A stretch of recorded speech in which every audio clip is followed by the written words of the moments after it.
Hola, buenas tardes. Veo que están conectados 54. Me parece que son pocos, ¿no? Esperamos un par de minutos más. Un poquito de paciencia a ver si ahí todavía están entrando. Esperamos 3 minutitos más y comenzamos, si les parece bien. Por si hay alguien que está demorado. Veo que siguen entrando. Así estamos todos. ¿Eh? Ahora en 3 minutitos comenzamos.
Bueno, ya estamos como para comenzar, ¿no?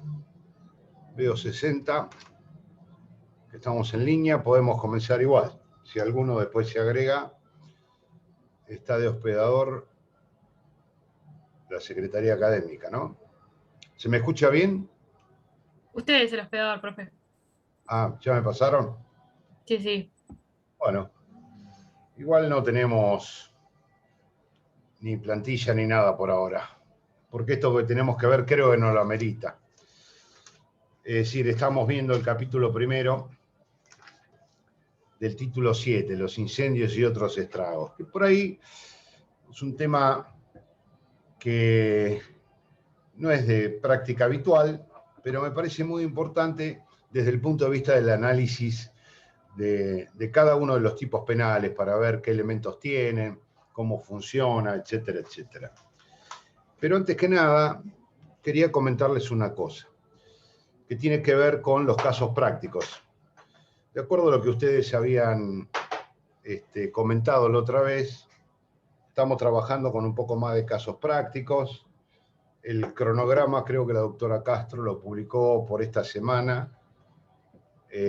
Luego lo va a ir ampliando para que ustedes tengan más o menos una idea de lo que vamos viendo. Pero quería referirme a esto porque les propuse dos casos prácticos. Uno que tenía que ver con temas que ya habíamos visto, pero no importa. Y otro con uno que estamos viendo, que tiene que ver con el incendio, con los delitos contra la seguridad común. Y si bien no participaron todos, yo sé que hay tiempo hasta el lunes, creo que lo prorrogamos, lo que pude ver, vi casi todos, no llegué a ver todos, la gran mayoría, realmente quedé sorprendido y gratamente.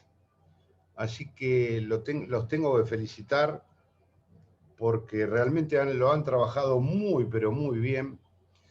Estamos logrando el objetivo que nosotros nos propusimos, no sé si es coincidente con el de ustedes, pero pude advertir un análisis muy completo por parte de ustedes, en un muy buen sentido jurídico. Estoy hablando de la gran mayoría de los casos, no sé si todos, porque todos no los pude ver, pero lo bastante que vi realmente me sorprendió porque creo que estamos progresando en ese aspecto. Han trabajado muy, pero muy bien, por eso los quería felicitar, por lo menos desde el interés propio, ¿no? Porque se ha trabajado muy bien, como les decía, ustedes lo trabajaron muy bien, bien desarrollado. No estamos en una situación óptima porque se puede mejorar mucho más, pero el nivel que han alcanzado ustedes en lo que vi realmente me sorprendió, muy, pero muy bueno, así que quería felicitarlos humildemente desde mi perspectiva y hacerles saber que los que han trabajado hasta ahora lo han hecho muy, pero muy bien. Y eso, en cierto modo, genera cierta alegría, por lo menos de mi parte. Y creo que puede llegar a ser beneficioso el día de mañana para ustedes. Así que nada más, bueno, quería hacer ese comentario, independientemente de la solución a que arriben o no. Fue muy bien trabajado el tema de la alevosía, del ensañamiento, del femicidio, con razonamientos lógicos, jurídicos. Muy bien, realmente muy bien en la gran mayoría de todos los que pude ver, que son casi todos, no todos. Así que bueno, nada más que eso. Creo que vamos por el buen camino y me parece, lo vuelvo a repetir, desde mi perspectiva, que han progresado muchísimo con relación a las expectativas que teníamos respecto de este cuatrimestre de esta cursada, ¿no? Así que no hay que bajar los brazos. Vamos a seguir trabajando en esto para lograr, digamos, las mejores posibilidades que ustedes puedan desarrollar al respecto. Pero en casi todos los casos están muy bien tratados, que es un poco lo que buscamos nosotros. Es decir, ¿por qué ustedes consideran que es aplicable una figura? ¿Por qué consideran que no es aplicable la otra? ¿Por qué consideran aplicable un agravante? ¿Por qué consideran que no es aplicable otro agravante? Muy bien, muy bien. Si bien los casos se presentan con pocos elementos, porque normalmente en un expediente o en una controversia judicial cualquiera va a haber muchísimas más circunstancias que van a servir para definir la calificación o el encuadre jurídico correcto, o el que corresponda en ese caso. Con los pocos elementos que tenían, construyeron una solución con un razonamiento lógico muy destacable realmente. Así que nuevamente los felicito. ¿Eh? Bien, vamos Gracias, a tratar. profe. Se aprecian esas consideraciones. Bueno, Muchas no, gracias. el agradecido soy yo porque realmente se nota el esfuerzo que le han puesto. Vuelvo a repetir, en la gran mayoría de los que pude ver, se advirtió inmediatamente eso. ¿Sí?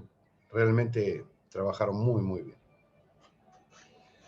Bueno, dicho esto, vamos a continuar, porque tampoco tenemos mucho tiempo y a veces el tiempo nos condiciona, ¿no? Y a veces saltamos cosas. De todas maneras, en la página en el campus hemos tratado de subir alguna ayuda para ustedes, tipo de contenidos que le pueden servir de base, ¿no? Solamente de base para que lo completen con cualquier otro libro de texto, con cualquier otro autor, pero al menos tener una idea, que es un poco lo que vamos a desarrollar acá seguidamente. Bien, avanzamos entonces, seguimos con la tiranía del tiempo. Habíamos llegado a ver el artículo 187. Recuerden, en el 186 lo que sanciona el Código Penal es la creación de un peligro común a través de un incendio, explosión, inundación, elevando o graduando las penalidades de acuerdo a la naturaleza de los bienes que se ponen en juego. Mucho más grave si se trata de una persona, con la consecuencia inmediata a la muerte de ésta, la pena más grave. Y habíamos visto la figura del estrago, propiamente dicho, que es la del artículo 187. Recuerden, el nombre del capítulo es Incendios y otros estragos, con lo cual el incendio es una forma de estrago, uno de los tantos estragos. Pero la ley lo dividió, el incendio, la explosión y la inundación, por un lado en el 186, y el resto de los otros estragos en el 187. Explicaba por qué esta división. Porque el estrago es un daño de grandes proporciones, algo que afecta a una generalidad de bienes o de personas. Consecuencia de ello es que si hay un daño de grandes proporciones, se necesita un resultado. Pero al analizar esta figura nos damos cuenta que se invierte la relación y el peligro surge con posterioridad al daño. Es decir, cuando se derrumba un edificio o se produce una sumersión o varamiento de nave o se utiliza cualquier medio poderoso de destrucción similar a esto, hay un riesgo inmediato que surge efectivamente de ese estrago, de ese daño. El legislador consideró que este daño no era necesario cuando el hecho era constitutivo de un incendio, de una explosión o de una inundación. De ahí que lo haya colocado en artículos diferentes. ¿Por qué esto? Porque consideró que del incendio, la explosión y la inundación no era necesario que se provocara un daño. Bastaba por la alta peligrosidad que tiene un incendio, que tiene una explosión o que tiene una inundación, como para decir que la utilización del medio, el fuego, el agua, el explosivo, de por sí llevaba un riesgo común, un peligro común para una colectividad de bienes o personas. Esto no basta en los supuestos del artículo 187, donde primero se exige el daño a partir del cual va a surgir el peligro común. En el 186 se castiga el peligro común porque necesariamente va a llevar a un daño de grandes proporciones. En el 187, en el artículo 187, se invierten los términos. Primero aparece el daño, que es el generador del peligro común. ¿Se entiende? Esta diferencia es importante y explica el porqué de la separación. No en todas las legislaciones del mundo se establece la misma mecánica. Este es simplemente una cuestión de política criminal por parte del legislador argentino, que creo que es correcta. Me parece también importante destacar, ya lo había hecho como decía Soler, que el estrago del 187 sigue siendo una figura de peligro común, pero construida sobre la base de un daño previo, que se puede originar por la sumersión o el varamiento de una nave, esto es el hundimiento o el encallamiento de una nave, por el derrumbe de un edificio, por la famosa coma que aparece después, inundación de una mina, que transforma lo que era una sola conducta, inundar los lugares destinados a extraer minerales, que lógicamente se llaman minas, lo transforma en dos, en inundación y en una mina como un artefacto explosivo. Lo que nos lleva a pensar que puede haber una superposición con las figuras anteriores, es decir, pero ¿cómo? ¿No me dijo usted que la inundación se castigaba en el 186? Ahora en el 187 aparece la inundación otra vez, a raíz de esa famosa coma. Bueno, la doctrina trata de decir que entonces quedaría para salvar la coherencia del legislador argentino que la inundación del artículo 186 es aquella que se produce abruptamente, mientras que la del 187 estaría dada por otras circunstancias no referidas al artículo 186. En fin, son justificativos que se le trata de dar a un problema de técnica legislativa, porque la coma después de inundación en el artículo 187 existe, es versión oficial del código, no podemos ignorarla. Algunos autores, como Malagarriga, por ejemplo, siguen leyéndolo como existía antes, perdón. Y dicen, no, esto es inundación de una mina. Acá, si no, estaríamos repitiendo las conductas del artículo anterior y carecería de sentido todo lo que dijimos anteriormente en cuanto a la división en dos artículos del incendio y los otros estragos. Pero bueno, más allá de estas discusiones, lo cierto es que este tipo penal, que tiene un sujeto activo indiferenciado, con lo cual puede ser cualquier persona, comete el delito una vez que se produce el resultado, pero no basta el resultado, sino que es necesario, como en todos los delitos, comprobar la existencia de un peligro común para los bienes o las personas. Por lo tanto, el delito se va a consumar no cuando se produce el daño, por ejemplo, derrumbe de un edificio, sino cuando se produce el peligro originado a raíz de ese daño.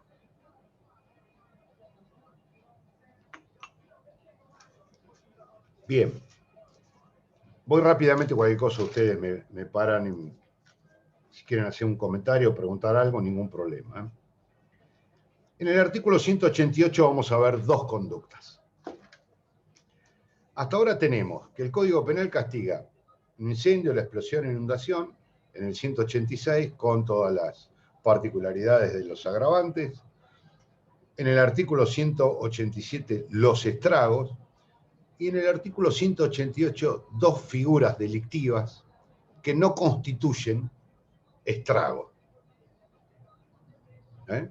Son formas que anticipan la producción de un estrago o conductas que tienden a reprimir un favorecimiento de un estrago ya producido. La primera de ellas es la prevista en el primer párrafo. Se los leo para aquellos que no tienen el código a mano. El 188, primer párrafo, dice: será reprimido con prisión de 1 a 6 años el que, destruyendo o inutilizando diques u otras obras destinadas a la defensa común contra los desastres, hiciere surgir el peligro de que esto se produzca. Fíjense, acá el código trata de anticipar. Dice, vamos a castigar, acá todavía no hay un estrago, no hay nada. Vamos a castigar al que destruye un dique, por ejemplo. La figura se conoce tradicionalmente con este nombre, ¿no? Rotura de dique.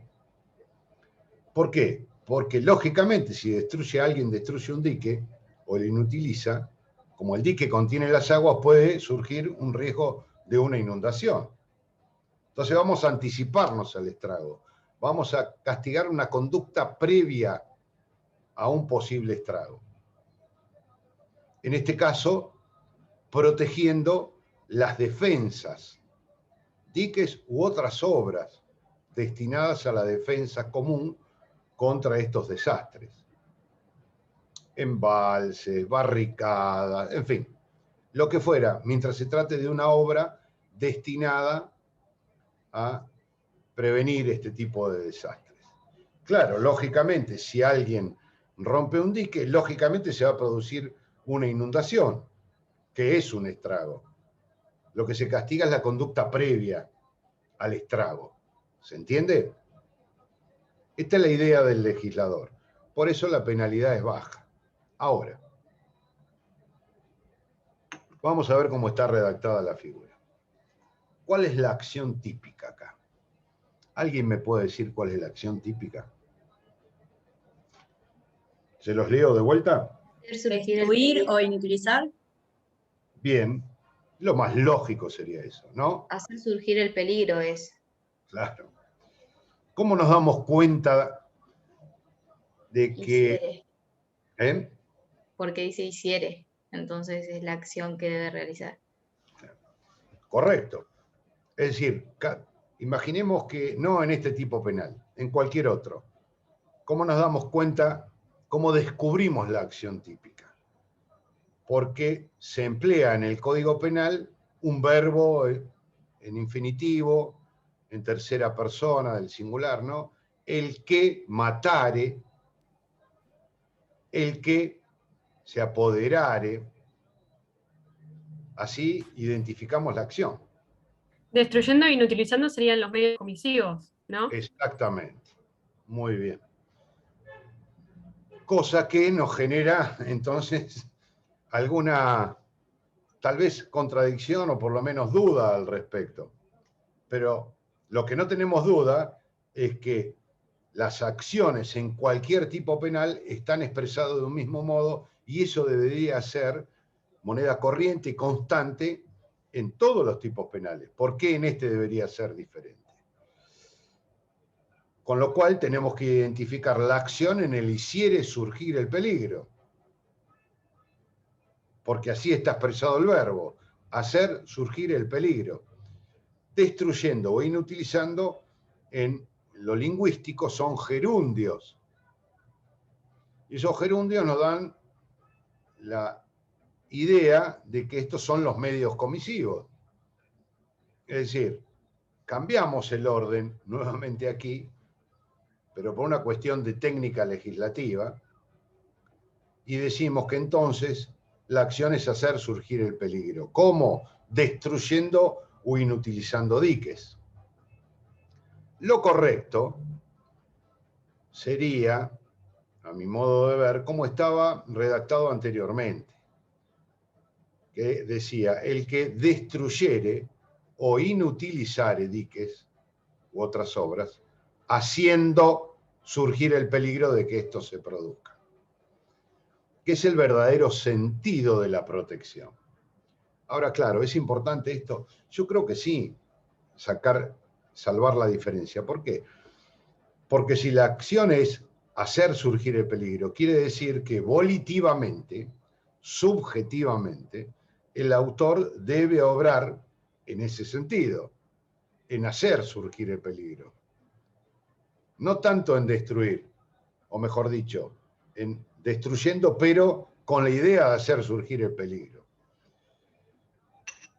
Con lo cual esto va a tener implicancias desde el punto de vista del tipo subjetivo.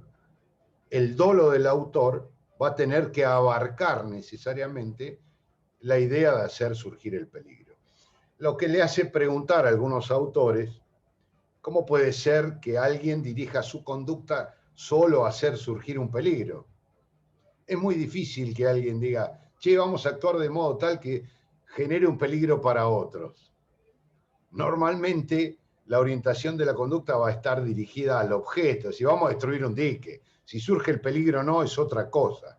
¿Se dan cuenta la diferencia desde el punto de vista subjetivo del autor? Bueno, esta es la problemática que hoy tenemos con esta figura, por suerte no demasiado aplicable, porque realmente es una conducta riesgosa. La idea del legislador fue castigar a aquel que destruía un dique y lo inutilizaba.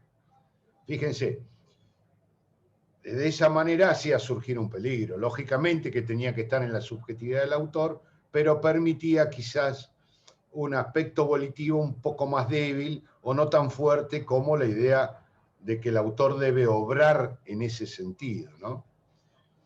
De todas maneras, bien, la idea es que se puede destruir o inutilizar. Estamos en presencia de un tipo complejo alternativo. Cualquiera de las dos conductas es perfectamente suficiente como para configurar el tipo penal.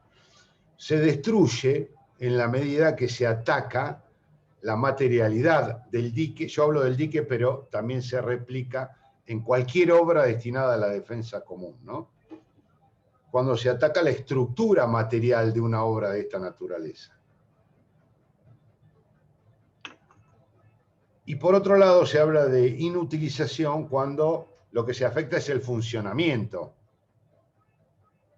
sin llegar a afectar su estructura.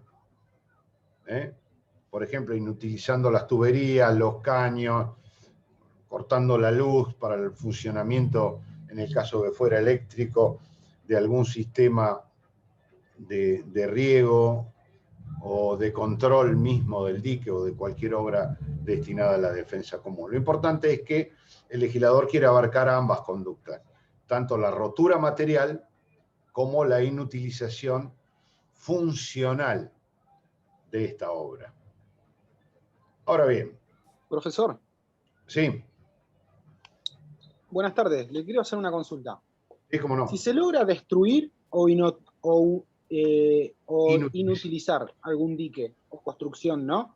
Sí. Pero no se crea el peligro común, ¿se aplica este artículo? ¿Esta figura? Bien.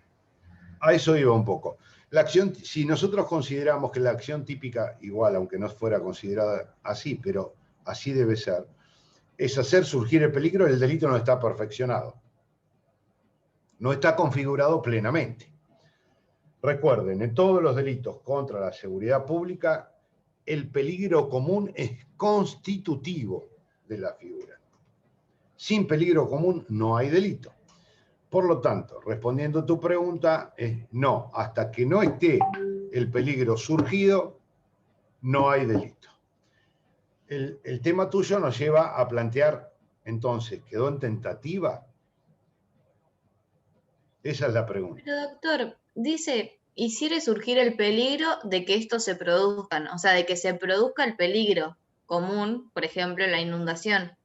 De que se produzca el estrago al que se refiere la obra, ¿no? Por ejemplo, si no, sí. Claro, por eso. Entonces, pero, o sea, vendría a ser el peligro del peligro común, que es el estrago. Exactamente. Por eso es la confusión, pero, o sea, entonces ahí sí se consuma.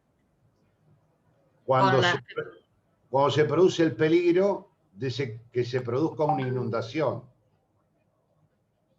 ¿Entendés? Cuando se produce el peligro de un incendio. Pero, ¿quién determina que hay peligro del peligro? O sea, que hay peligro de que se produzca un peligro, como el incendio, una inundación, un estrago. El juez siempre lo determina el juez. O sea, que se consuma.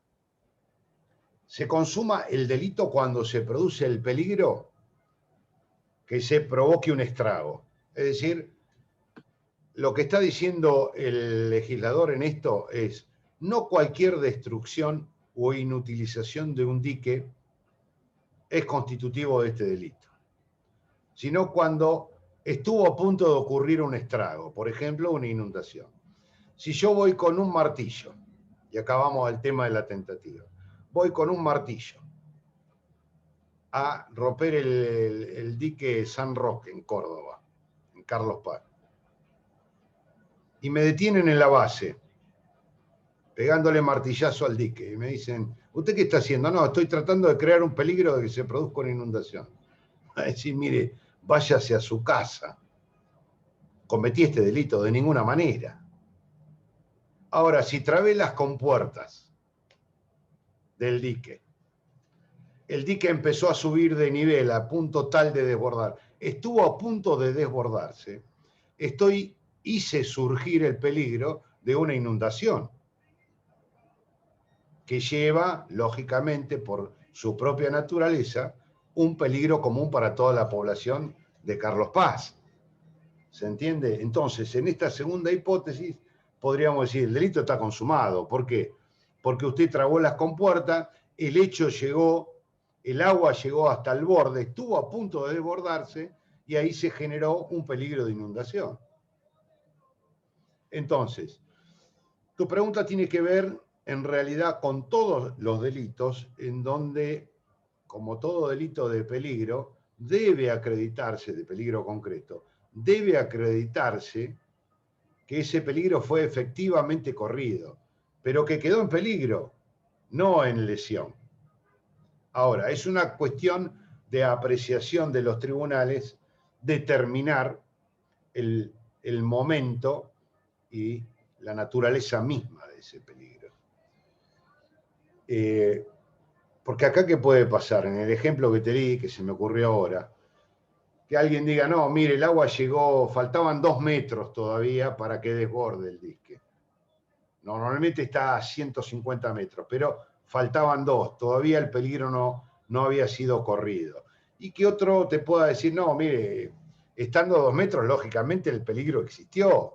Si no actuaba rápidamente el servicio técnico, descomprimiendo esas compuertas que usted había cerrado, la inundación era inminente. Entonces, el peligro debe medirse con situaciones objetivas, pero también temporales. Es decir, a cuánto estuvo de cerca de producirse. Esto es aplicable a esta figura como a cualquier otra de peligro concreto.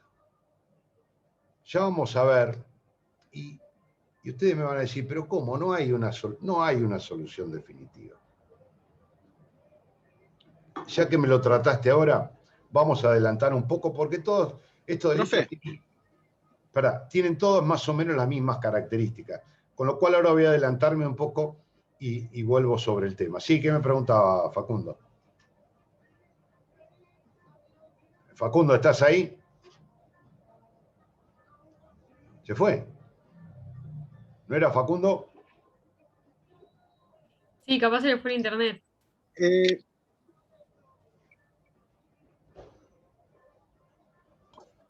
No, tiene muteado el micrófono, me parece. Ah, sí, está muteado. Bueno, ahora aparecerá. Fíjense, el tema que vos planteás es muy importante y hay distintas soluciones también.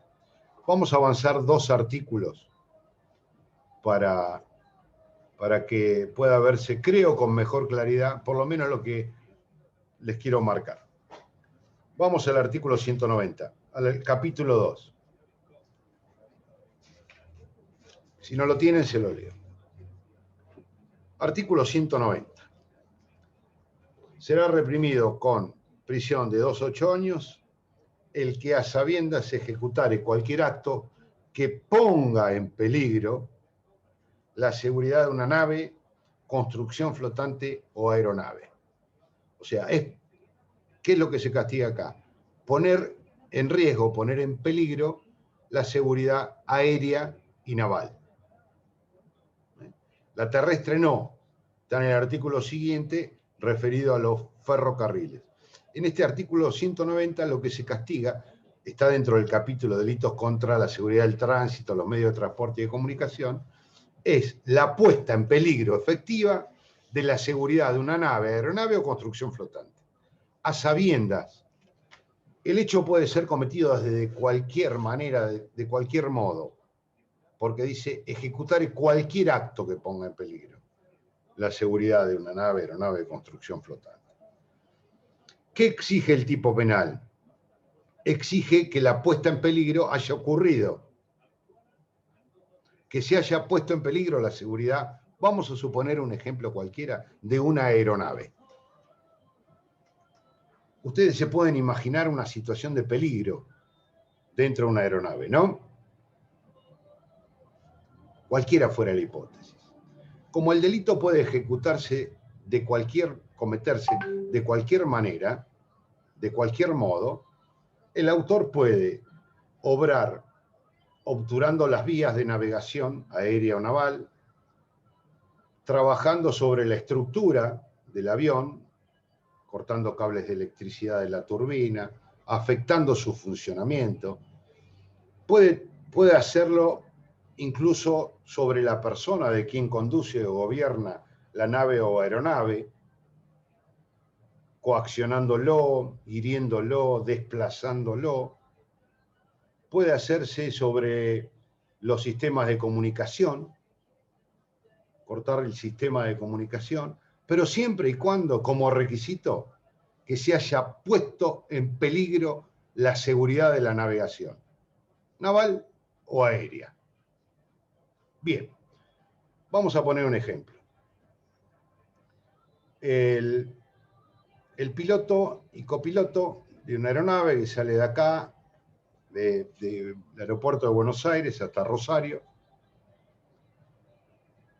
advierten la presencia de una persona conocida. Y una vez que despegaron, ponen el sistema en piloto automático, la hacen pasar a la cabina, toman unos whiskies, sacan unas selfies, llegan a destino, aterrizan lo más bien, y resulta que descubren que quien iba ahí era una personalidad del ambiente mediático. La aerolínea toma nota de todo esto, se entera de todo esto, formula una denuncia y consideran al piloto y al copiloto responsable de esta ilicitud. A los pasajeros le preguntan, ¿usted sufrió algún contratiempo en el vuelo? No, ninguno. ¿Se enteró de alguna situación comprometida? No, para nada, fue un vuelo correcto, normal. No hubo zozobra. Incluso los pasajeros le permitieron tomar los comandos momentáneamente a esta persona no capacitada.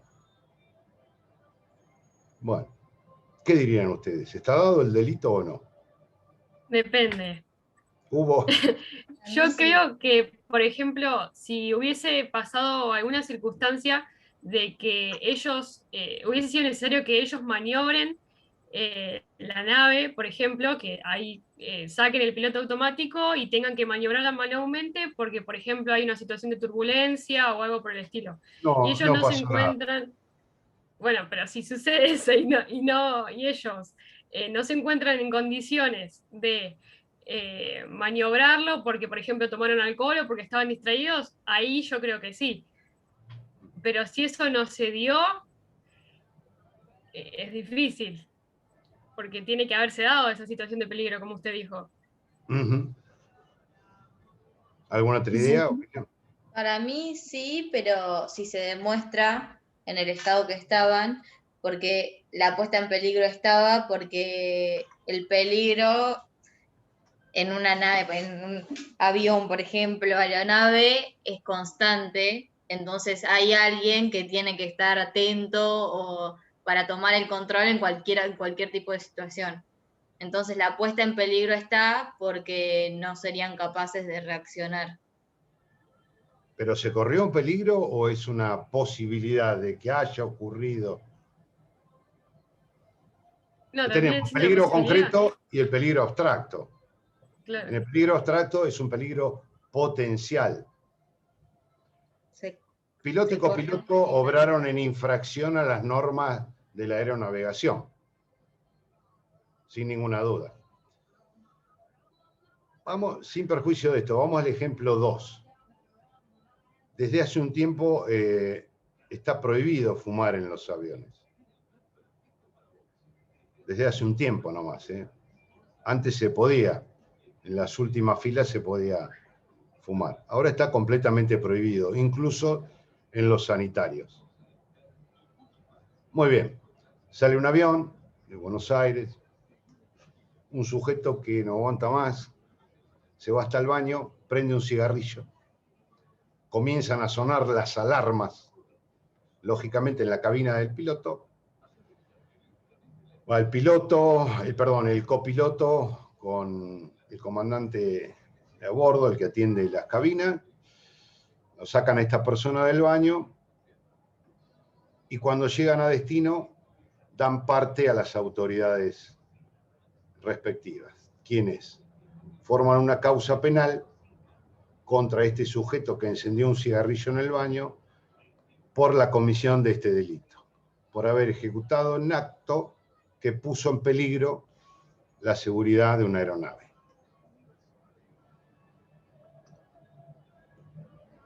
¿Qué dicen ustedes? Pero sigue siendo el mismo caso, es una posibilidad de peligro abstracto, o sea, es una posibilidad, pero no se produjo ningún peligro. El viaje no tuvo ningún problema, ni originado por haber encendido el cigarrillo este sujeto, ni por otra razón. Bueno, por acá dicen que no. ¿Qué más? ¿Alguna idea? Yo creo que no se corrió ningún peligro efectivo tampoco. Bien. ¿Pero para qué están entonces? Ahí empezamos con las discusiones, ¿ven? Algunos ven el peligro como una posibilidad que puede darse, que de no haber actuado así hubiera sido de otra manera, que el riesgo existió, mientras otros, en una posición más estricta, dicen, no, si no hay un peligro efectivamente corrido, no puede darse el caso que estamos analizando, porque son supuestos de peligro concreto. Fíjense cómo dice el tipo penal, el que a sabiendas ejecutare cualquier acto que ponga, efectivamente, agrego yo, en peligro la seguridad de una nave. ¿Cómo medir este riesgo? Y es una cuestión de apreciación.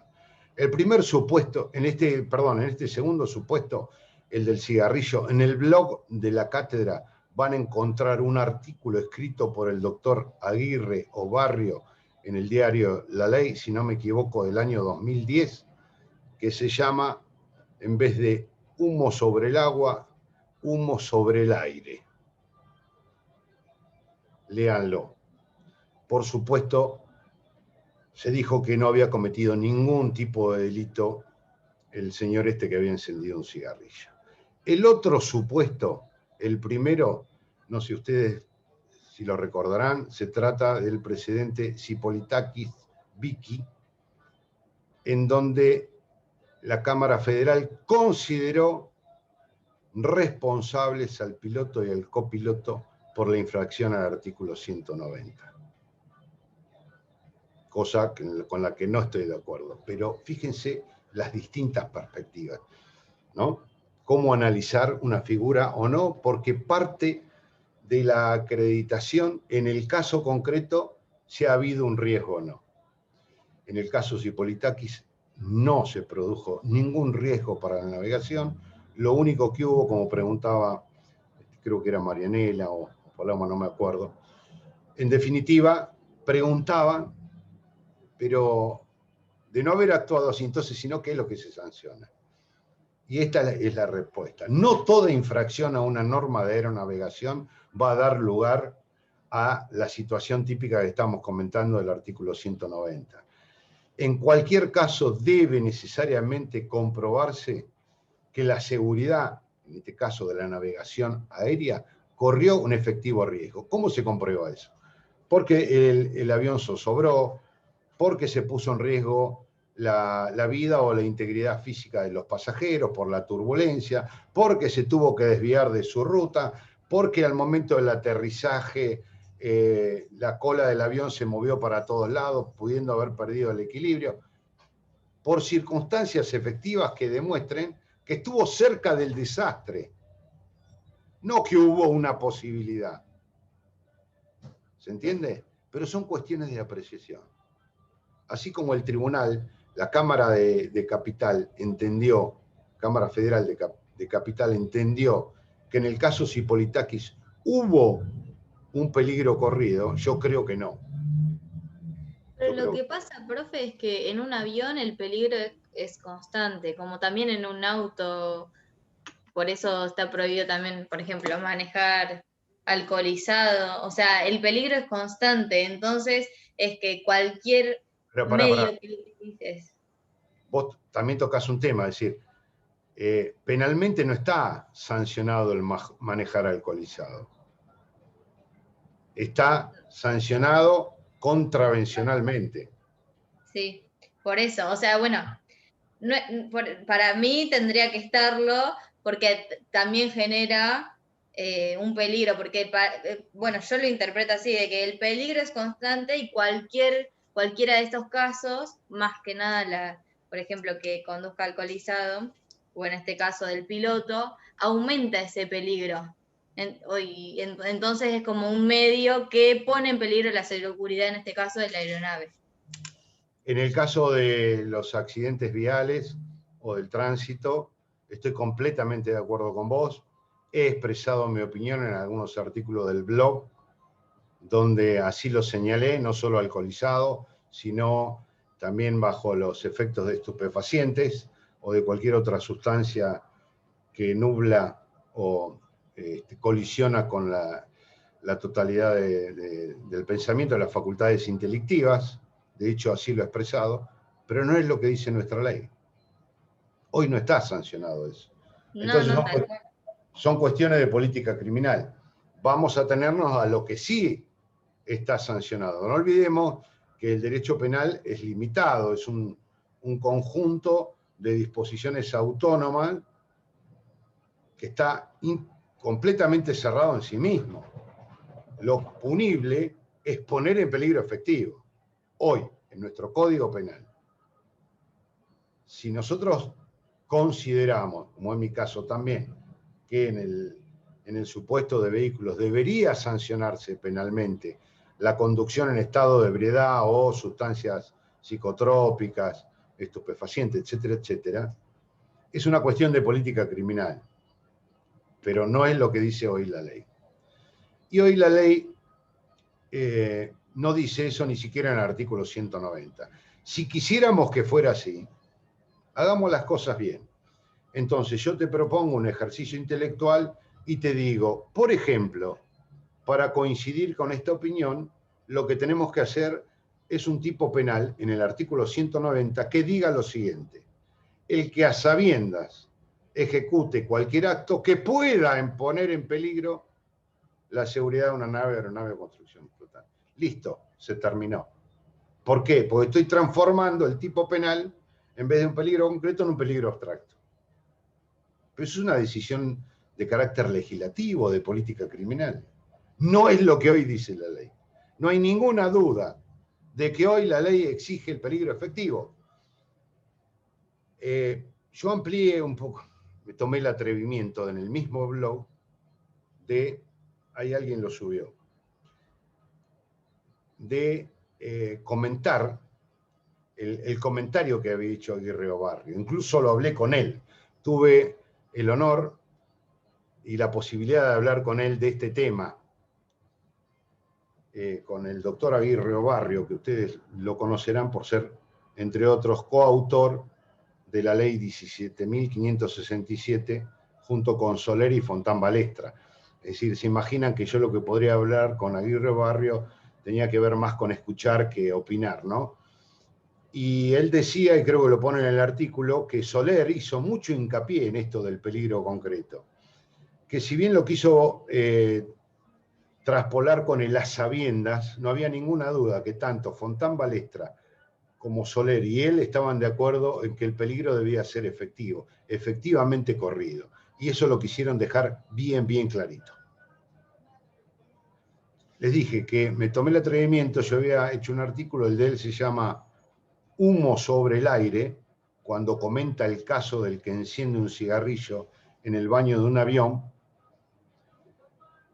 y escribí un artículo que su título preliminar fue Pluma sobre el aire, por Cipolitakis, pero en la editorial me lo cambiaron y pusieron la seguridad aérea o algo por el estilo, que creo que también está subido en el blog, donde parto del análisis que hace Aguirre Obarrio en este sentido no critico el fallo, porque no es mi caso criticarlo, ¿no? Simplemente expresar mi opinión en el sentido, teníamos la posibilidad de hablar con esa gente que fueron los que establecieron este tipo penal para saber cuál era el sentido. O sea que lógicamente no podíamos discutir absolutamente nada con ellos acerca de qué es lo que quisieron poner, de qué modo lo quisieron poner y cuáles fueron sus fundamentos para ubicar un tipo penal de esta naturaleza.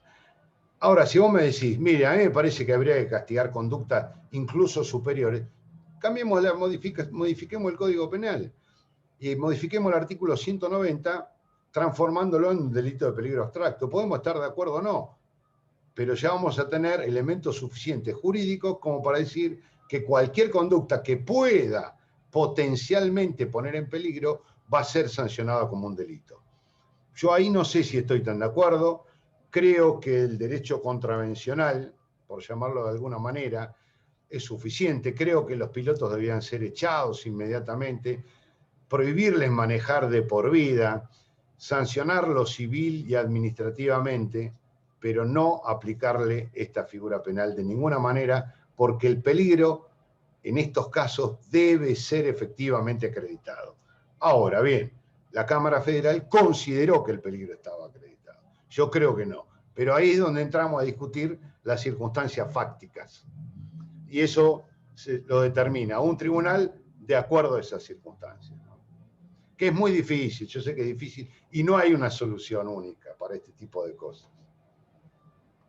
Y por ahí pasa la problemática.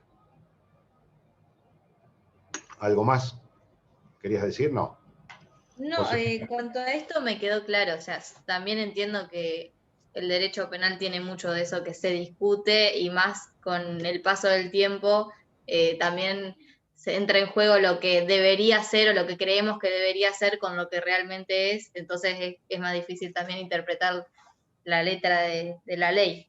Sí. Por eso No, a veces me pasa muchas veces que lo interpreto como yo creo que debería ser y me cuesta mucho ver qué quiere decir realmente. Por eso está buenísimo escucharlo y discutirlo. Sí, te entiendo, no, pero está muy bien, hay que cuestionarse todo esto, hay que cuestionarlo, porque a partir del cuestionamiento puede surgir algo superador, novedoso, se necesitan acuerdos, porque la sanción de una ley es un acto político por naturaleza. Todo tipo penal representa una decisión política, en este caso de política criminal, adoptada por el conjunto de una sociedad a través de sus representantes en un momento dado de una sociedad. Y esto tiene que estar en permanente evolución, permanente evolución. Luego podemos discutir si el derecho penal puede ser un poco más extenso, abarcando ese tipo de hipótesis, o un poco más restringido, si debe ser exclusivamente nuclear mínimo, o si debe contener mayor cantidad de disposiciones para abarcar mayor cantidad de situaciones. Eso ya depende también de la formación de cada uno.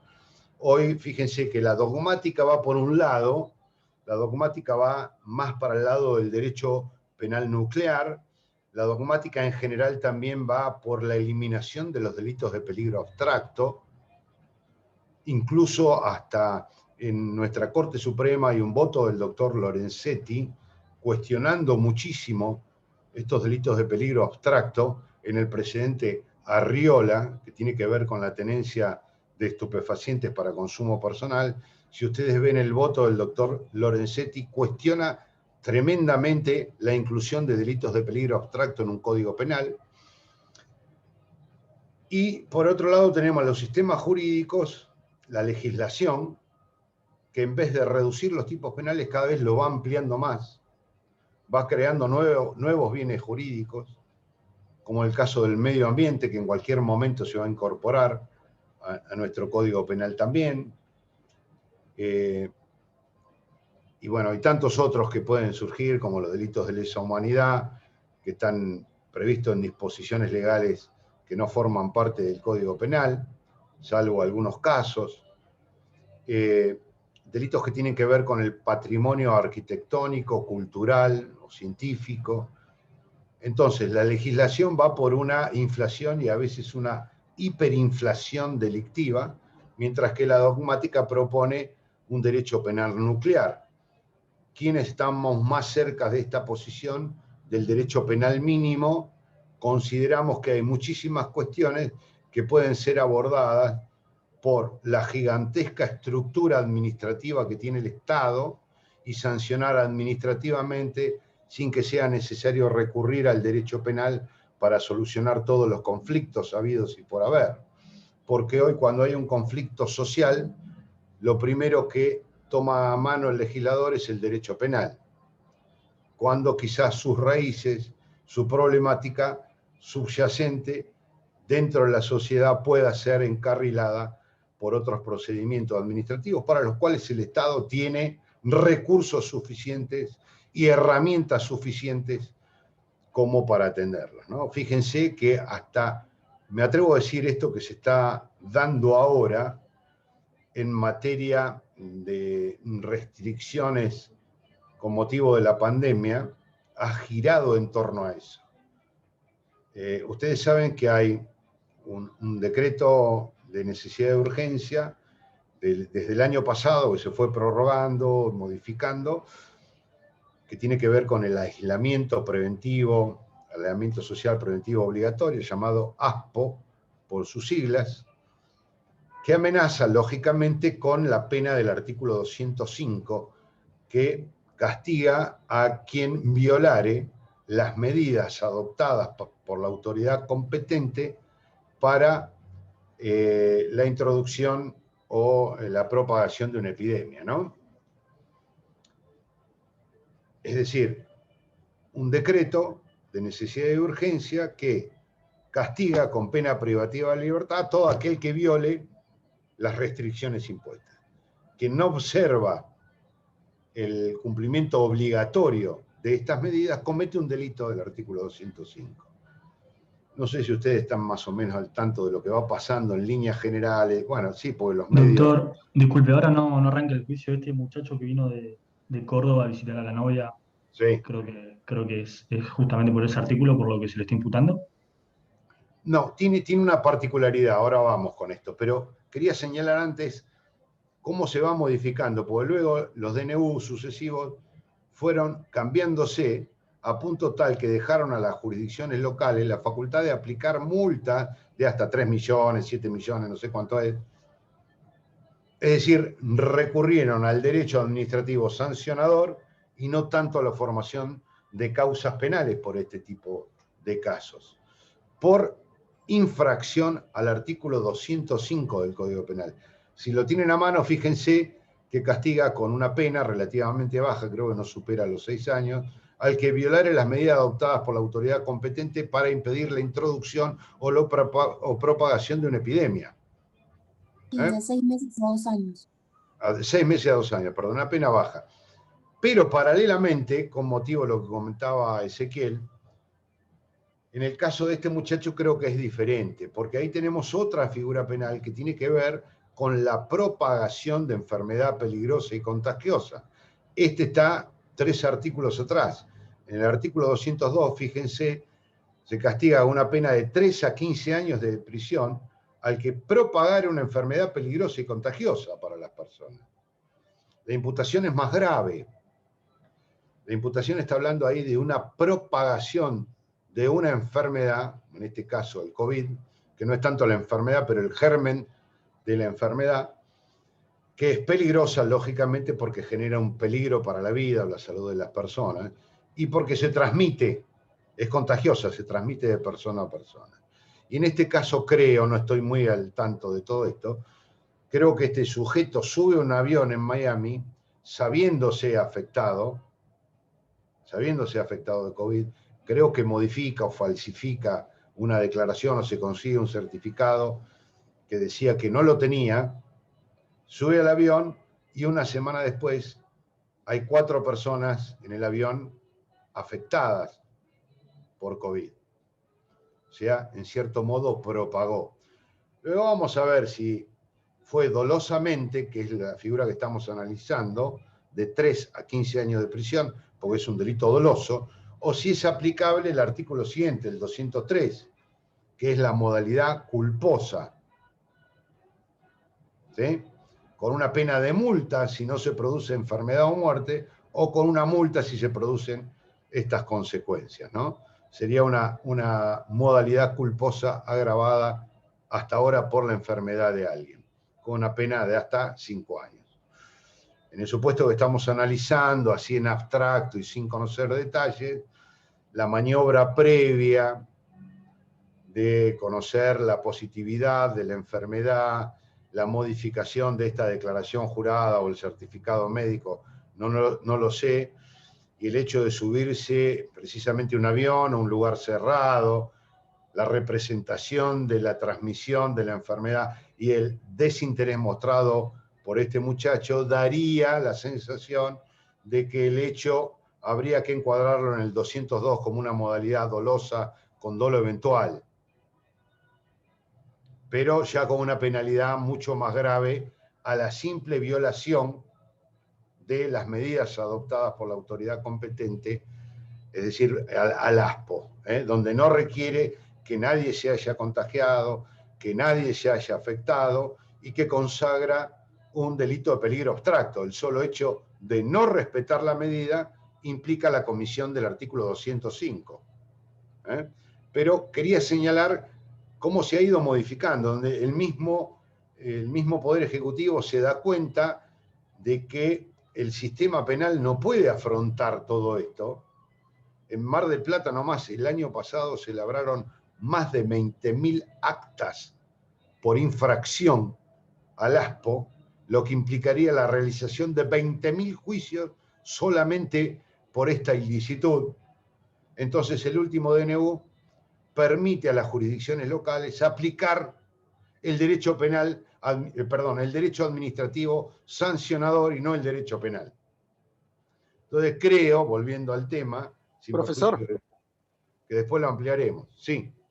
¿Se están aplicando las multas por la violación a este artículo o quedan en la nada? Porque como no se aplica el artículo, o sea, del Código Penal, y se aplica una sanción administrativa, no sé, quiero saber, ¿se aplican multas? ¿Se están aplicando? Creo que sí. No estoy muy al tanto de eso, pero ya es algo que transmita por la justicia de faltas, no dentro del sistema judicial. Y creo que si por lo que tengo noticias, me baso nada más que en noticias periodísticas, creo que sí. Es más, no solo se aplican las multas, espérenme un segundito, aún con sistema judicial, no se me vayan. Esperen que ya voy a ver si puedo subir esto. A ver cómo puedo mandarlo. Esperen. Un segundito.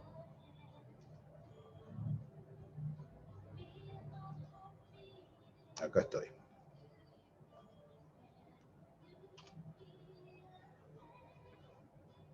Ahí les puse en el chat un enlace, la jurisdicción de Necochea. Después mírenlo. El dinero recaudado en alguna de estas causas, sí. Yo soy de Necochea y quería contar que sí se aplican estas multas. Genial, genial. Y bueno, son ahí, a veces muy severas. Sí. Ahí tienen... Incluso uno de mis amigos llegó a pagar una. Bueno. No, es muy... No habrás estado en contacto con tu amigo, ¿no? ¿Cómo? No habrás estado en contacto con tu amigo, digo, por el peligro de transmisión de COVID. No, lo que es cierto es que en mi ciudad, como que en el verano hubo mucha liberación de gente y nadie acataba medidas. Sí. O sea, incluso yo volví ahora a Mar del Plata y me encontré con que hay mucho más cuidado. Bueno, la pregunta es, ¿debe intervenir el sistema punitivo, la organización judicial, o esto se puede solucionar a través de mecanismos administrativos sancionadores? Fíjense que incluso cuando interviene el sistema penal, ¿en qué termina esto? En la aplicación de multas. Pues se llega a una composición del juicio que ahora permite el Código Penal, el Código Procesal Penal, permite la composición, el arreglo, la conciliación, en ese sentido, entre la sociedad y el infractor, abonando normalmente una multa. Se termina constituyendo una cuestión de carácter pecuniario más que estrictamente punitivo en términos como conocemos al derecho penal nosotros. Entonces, cabe preguntarse, ¿el sistema penal sirve para resolver todos los conflictos? ¿Tenemos que recurrir siempre al derecho penal? ¿O sirve como amenaza? De hecho, la realidad muestra que mucho no sirvió la amenaza de aplicar el artículo 205 del Código Penal a quien no respetaba las restricciones impuestas por el ASPO.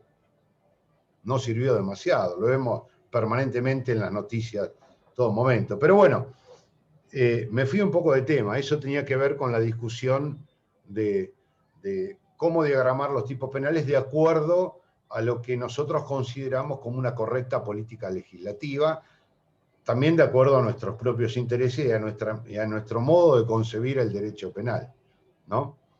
Que por supuesto es más que opinable.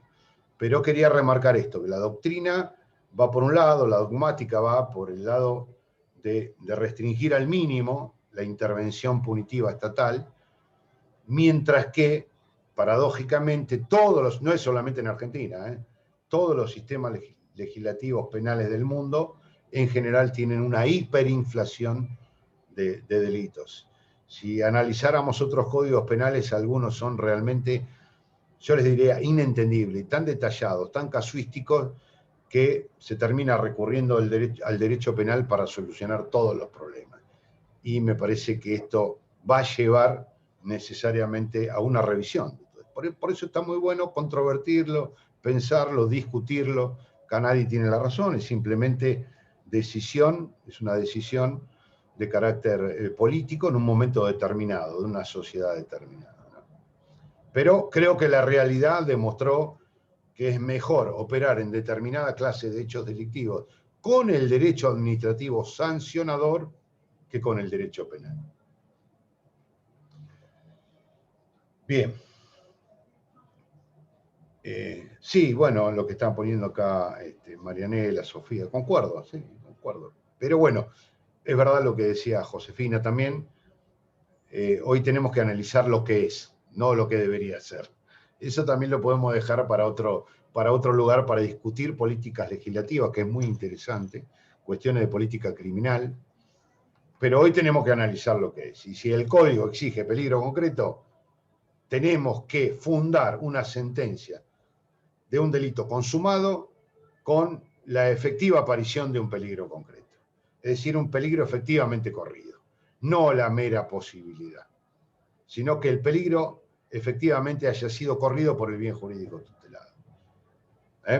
Esto es lo que es. Una consulta del 188 que me quedó. Cuando hablábamos de la consumación también, y dio el ejemplo de la inutilización de las compuertas, por ejemplo, de un dique, ¿no? Sí. Ahí se consuma ya con que el agua empiece a subir, porque ahí ya el peligro se estaría dando, porque, como lo interpreto, el autor ya no tendría nada más que hacer que esperar que pase el tiempo para que se genere la inundación. O sea, sí, que más allá de que venga alguien y lo evite, ya no podría quedar en grado de tentativa, por más que el agua haya subido nada. Correcto. Donde vos decís en un momento el peligro efectivamente está corrido, el delito está consumado. Ya independientemente del resto, ¿no? Cuando se comprueba que el peligro surgió y fue efectivo, no la posibilidad, sino un perjuicio concreto, efectivo. No olvidemos que los delitos de peligro concreto, muchos autores lo miden como un delito de resultado en cuanto a la transformación del mundo exterior, ¿no? Es decir, hubo una transformación en el mundo exterior que genera ese resultado peligro, ¿eh? Hay distintas clasificaciones, denominaciones, depende de los autores. Esto es Penal 1, ¿eh? Estoy hablando de cosas de Penal 1, ustedes lo pueden profundizar si les interesa el tema. Hay tratados enteros escritos de los delitos de peligro, abstracto, concreto, concreto, abstracto, abstracto, concreto. Dona tiene su particular visión respecto del peligro en esta clase de delitos. En fin, más allá de lo dogmático propiamente dicho y lo que podemos generar a partir de ello, lo cierto es que para decir que esté configurado, no olvidemos nunca que el peligro común es constitutivo de la figura. Si no hay peligro común, en este caso, si no hay peligro, no hay delito consumado. Por lo tanto, no admite la tentativa, ¿no, profe? Debe ¿El 188 y el 190? ¿Te acordás lo que estaba diciendo? La tentativa podría ser admisible si consideramos que el peligro concreto es una modificación en el mundo exterior, como creo que es. Lógicamente, el hecho puede quedar en grado de tentativa. Por ejemplo, en ese caso, si me encuentran bloqueando las compuertas, o sea, ahí sí se quedaría en grado de tentativa porque ni siquiera llegaría a bloquearlo. Por ejemplo, en el caso que les di yo, pero hay que atender a una circunstancia importante. En el primer caso que les puse, absurdo, de alguien que con un martillo comienza a golpear la base del dique San Roque, y lo detiene, dice, ¿usted qué quiere hacer? No, quería hacer surgir el peligro de inundación. No, bueno, o quería destruir el dique, con un martillo. Lógicamente el peligro no se produjo, no se corrió. Entonces alguien diría, bueno, como utilizó el medio, destruyendo, pues es la intención, hay tentativa. Yo creo que no. ¿Por qué? Porque lo que hay que atender es a la idoneidad del medio empleado. Acá ya estamos haciendo proyecciones, ¿no? La idoneidad del medio empleado con relación a la puesta en peligro efectiva. En la medida, lo mismo pasa, no sé si lo vimos en el caso del incendio, el hecho de que yo vaya con un fósforo encendido en la mano para quemar la casa del vecino no llegó nunca. ¿Qué va a hacer, doctor Tos? No, le voy a quemar la casa al vecino. Pero bueno, ¿dónde vive? Acá a 10 cuadras, ¿no? Y no creo que llegue. No podemos decir que hay una tentativa de incendio, ¿se dan cuenta? Tiene que comenzar el acto ejecutivo, que en este caso puede estar dado por una destrucción o una inutilización en la medida que el medio sea idóneo para generar ese peligro común y que esté proyectado en tiempo en forma inmediata con relación a la creación de ese riesgo. ¿Se entiende? Debe ser medido temporalmente y circunstancialmente con relación siempre al bien jurídico tutelado, de acuerdo a lo que se intenta proteger en este artículo. ¿Sí? O sea, la respuesta es, ¿admite la tentativa? Sí. Dependerá en cada caso particular. Y en estos supuestos lo que hay que tener en cuenta siempre es la idoneidad del medio empleado con relación al peligro y a la puesta en riesgo del bien jurídico tutelado. Gracias, Bien, profe. no, por nada. Nos queda la segunda parte del artículo 188. Hemos avanzado muy poco y claro, pues es muy interesante. A veces nos vamos y venimos, saltamos artículos. Bueno, por lo menos vimos algunas generalidades. Ya estamos en hora, nos quedan 3, 4 minutos, me parece que no vale la pena, porque acá hay varias cosas para extraer, a pesar de que es un delito que se presenta desde el punto de vista de los delitos contra la seguridad común como algo improbable. A mí me resulta jugoso en el sentido de los elementos que contiene y que podemos llegar a analizar, pero me gustaría verlo con más tiempo. Así que si les parece bien, el lunes que viene lo más probable que armemos una clase. Este lunes pasado no la armé porque, bueno, también la situación pandémica generaba mucha incertidumbre en cuanto a la continuidad de todo esto, las posibilidades de movernos, etcétera, etcétera. Por eso le mandé esos 2 casos que, si no todos lo hicieron, los invito a que lo terminen antes del lunes. No es obligatorio, es simplemente de ayuda. Es para que ustedes vayan practicando de acuerdo a lo que me dijeron que les parecía conveniente que así fuera, para ir ganando práctica en todo esto. Y les reitero, los felicito porque realmente me dio gran satisfacción verlo. Sí. Profe, igual realmente son importantes para nosotros para agarrar la práctica. Claro, claro. Por eso, aquellos que no lo pudieran hacer, háganlo. Expongan personalmente, ni lo consulten con nadie, porque yo sé que a veces ustedes lo conversan. Expongan su propia opinión, que todas están muy bien fundadas. La gran mayoría de los que vi están muy bien fundados. Se nota que estamos entrando en ritmo, esto me parece muy importante.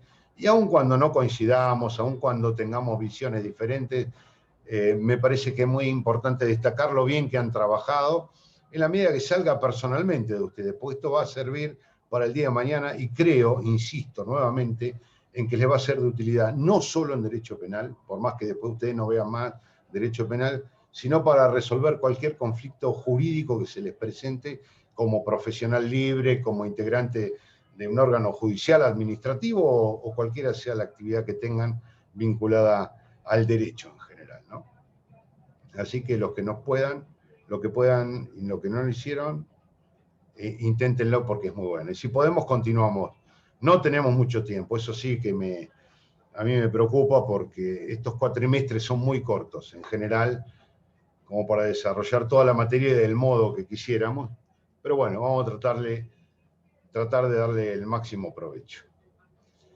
Bueno, así que si les parece bien, nos vemos el lunes que viene. Armamos, aunque sea una horita, con este artículo y comenzamos con el 189 bis. Si no, les queda grabado igual. Los que no puedan asistir, el lunes, por ahí de 5 a 6 de la tarde, vemos un par de artículos, avanzamos un poco con todo esto. ¿Parece bien? Muchas gracias. Gracias, profe. Bueno, nos vemos la semana que viene. Gracias, Buen profe. fin de Hasta la semana para próxima. todos. Nos Cualquier vemos. Gracias, duda, hasta luego. Muchas gracias. me escriben. Gracias.